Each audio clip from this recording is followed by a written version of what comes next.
The neighborhood was supposed to be peaceful, a place where success finally meant rest. But the morning Marcus stepped into his garage and found a white Range Rover parked inside, engine warm door wide open. He felt the air tighten around him. He didn't know the car, the owner, or how anyone had even entered his property. Yet the faint smell of expensive perfume told him someone had been there moments earlier. Someone who felt entitled enough to step into the home he paid for, worked for, and protected with every ounce of pride he had as a black man living in a wealthy suburb that never quite welcomed him before.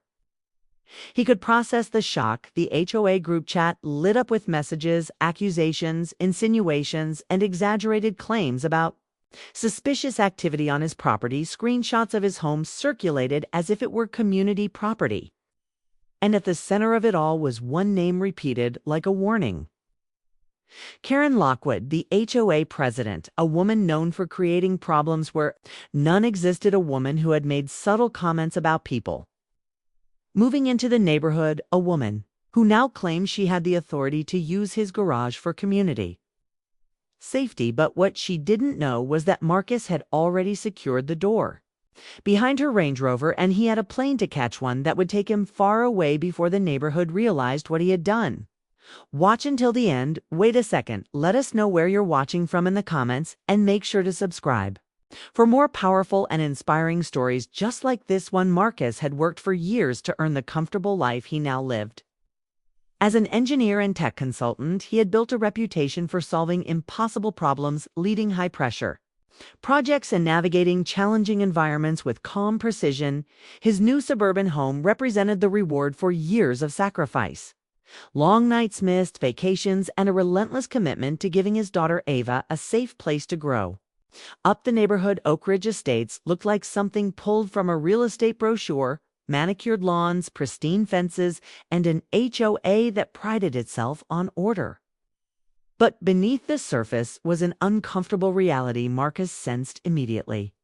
Neighbors watched him longer than necessary. Conversations went silent when he walked by the HOA president. Karen offered him a forced smile the day he moved in, followed by a thinly veiled lecture about maintaining community standards. Still, Marcus minded his own business. He kept his property immaculate, paid every HOA fee on time, and avoided conflict. His focus remained on Ava, ensuring she thrived in her new school, driving her to soccer practice, and helping her settle into a place where she felt both safe and seen.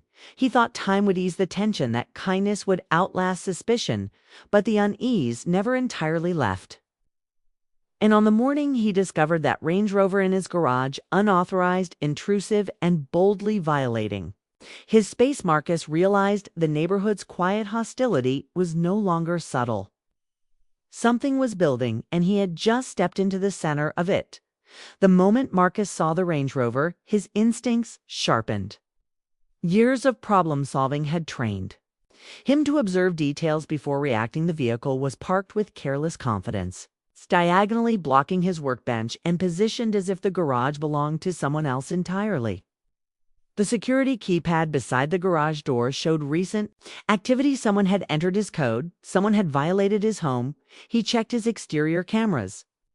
A woman had walked up at dawn, glanced around, typed something on her phone, and then casually opened the garage as if she owned the house. Karen, her face was unmistakable, sharp, entitled, and wearing the smug determination of someone who believed she could do no wrong. He replayed the footage. A new wave of HOA messages appeared. He has been acting strangely. We need to monitor activity on his property. Karen had to take necessary steps. If he is innocent, he won't mind innocent. The word made Marcus's jaw tightened. He had followed every rule, been nothing but courteous. Yet his neighbors treated him like a threat, simply because they could then. The tone shifted online. Karen posted that her Range Rover was temporarily stored in a secure location for community enforcement reasons. She didn't mention whose garage she had commandeered. She didn't mention permission, because she never asked. Instead, she framed her intrusion as a safety measure to protect the neighborhood from unverified activity. Marcus could feel the heat rising under his collar, but he didn't lash out. Not yet. Instead, he took precise actions. He locked the garage from the inside. He restricted keypad access. He documented everything with timestamps and footage. Karen's vehicle wasn't going anywhere by midday. She arrived at his door pounding, shouting through the Ring camera, insisting she had authority over all shared structures. As if his private garage were part of some communal property. When he didn't answer, she accused him of holding her vehicle hostage. The neighborhood group chat exploded again, some siding with her, others uneasy about her overreach, but Marcus didn't open the door. He had a scheduled business trip that afternoon, one he refused to cancel after securing the garage. He grabbed his suitcase, double-checked the locks, and left for the airport. As he drove away, Karen followed him in another car, filming him and narrating accusations into her phone like a self-appointed detective.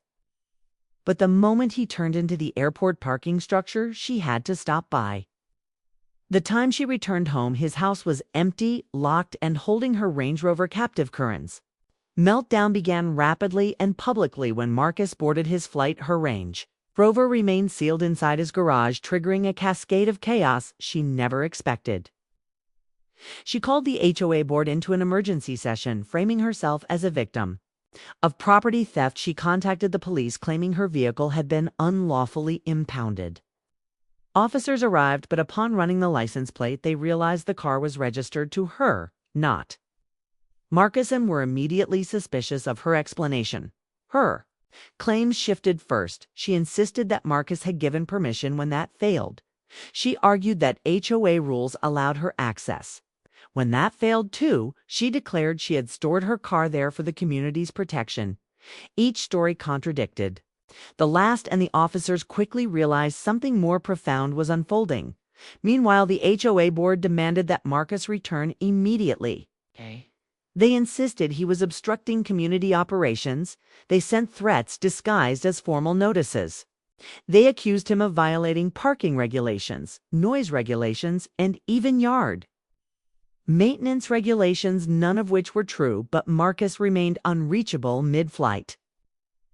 And when officers reviewed his surveillance footage, the dawn intrusion, the unauthorized keypad used the confident trespass, they saw precisely what had happened. Karen had broken into his property, used his garage without consent, and then tried to weaponize authority to cover her mistake. With Marcus unavailable and the evidence irrefutable, the officers did the only legally permissible thing. They listed Karen as the offender in the official report for the first time. Karen felt her influence slipping. The neighborhood murmured, screenshots leaked the perfect image. She curated began to crackhand. The car remained locked away, untouched, behind Marcus's fortified door. Marcus returned 3 days later. The moment he stepped out of the taxi, he saw neighbors watching from behind curtains, the HOA message thread pulsing. With new tension, Karen stood at the edge of his driveway, red-faced and trembling with a rage she tried to mask with authority. But this time, Marcus didn't shrink back. He calmly presented the police report, the footage, and the legal documentation, confirming she had trespassed and violated property rights. Karen's face drained as reality set in. She was the one under investigation. The officers who had handled the case arrived shortly afterwards to retrieve her Range Rover legally this time, documenting every step to ensure the process protected Marcus, not her. When the garage door finally opened and Karen saw her vehicle untouched, the humiliation washed over her.